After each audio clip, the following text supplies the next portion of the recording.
నేను విచారణకు రాను, నువ్వే దిగిపో. ఏం అహంకారం ఇది. పవర్ కమిషన్ చైర్మన్ జస్టిస్ నరసింహారెడ్డిపై కేసీఆర్ ఎదురుదాడి. విచారణ చేసే నైతికత మీకు లేదు, పరిధి దాటి వ్యవహరిస్తున్నారట. ఏం పరిధి? ఈయన గీసిన పరిధులు ఉంటాయా? నువ్వు గీసిన పరిధులు ఉంటాయా? Bhadradri thermal station sub critical ప్లాంటే తప్పేంది? ఛత్తీస్గఢ్ నుంచి యూనిట్ కరెంటు ₹3.90కే కొన్నాం, అది కాస్ట్లీనా? ₹3.90కు కొంటే ఆ విచారణ ఎదుర్కొందా? చెప్పు.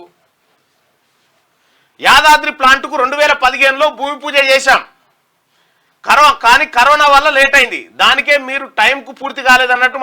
తెలంగాణ రాష్ట్రంలో, దేశంలో, ప్రపంచంలో కరోనా వచ్చింది ఎప్పుడా?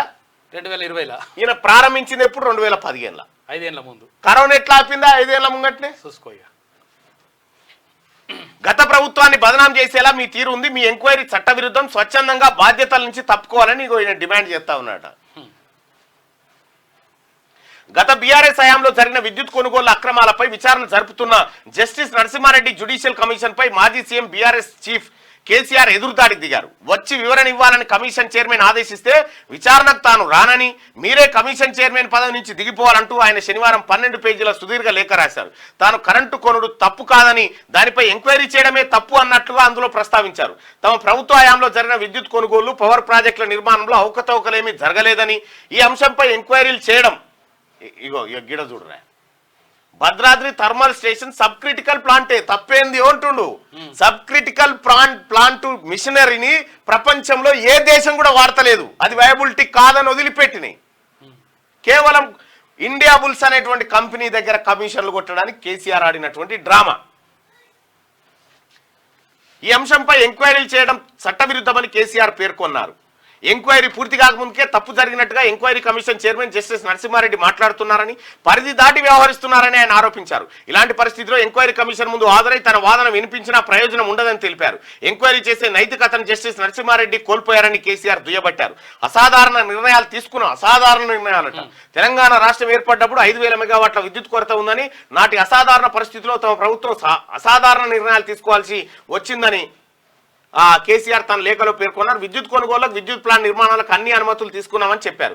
చట్ట పరిధిలోనే అన్ని వ్యవహారాలు చేసి సక్సెస్ అయ్యామన్నారు. నాటి తమ ప్రభుత్వాన్ని బదనాం చేయడానికి సీఎం రేవంత్ రెడ్డి కుట్ర పన్ని ఎంక్వైరీ కమిషన్ వేశారని ఆయన ఆరోపించారు. ఎంక్వైరీ కమిషన్ వేయడం చట్టవిరుద్ధమని చెప్పాల్సిన వ్యక్తే ఎంక్వైరీ కమిషన్ కు చైర్మన్ గా వ్యవహరించడం బాధాకరం అని చెప్పి ఈయన చెప్పారంట. కేసీఆర్ కడిగిన ముత్యమని చెప్పేది ఉండనట. కేసీఆర్ కడిగిన ముత్యమని చెప్పేది ఉండనట. మనము ఈయననే పోయి చెప్పేది ఉండనట. కమిషన్ తప్పు, కేసీఆర్ రత్నం లాంటోడు, కడిగిన ముత్యం లాంటోడు అని చెప్పాల్సి ఉండనట.